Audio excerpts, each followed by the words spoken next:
পিরোজপুরের নাজিরপুরে মৎস্য ঘেরে বিষ প্রয়োগের অভিযোগ, প্রায় ৮ লাখ টাকার ক্ষতি। বিস্তারিত ডেস্ক রিপোর্টে।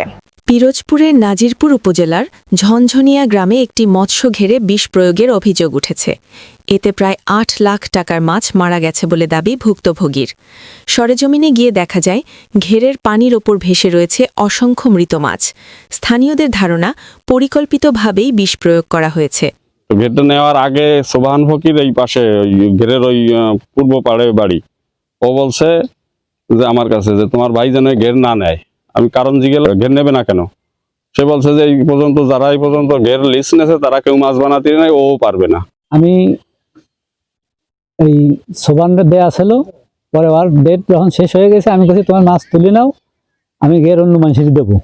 বাকি কারে দেবো? আমি কাছে রাজবিড়ি দেবো। তা সে করছে কি, তুমি এই গ্রামে যারে দাও দিতে পারো, কিন্তু রাজবিড়ি তুমি ঘের দেবা না। ভুক্তভোগী শত্রুতামূলকভাবে এ ঘটনা ঘটেছে বলে দাবি করে প্রশাসনের কাছে সুষ্ঠু তদন্ত ও দোষীদের শাস্তি দাবি করেছেন।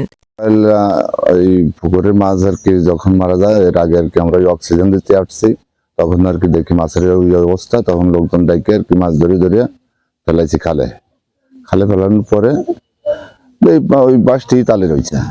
আইনগত বিচার চাই আমরা।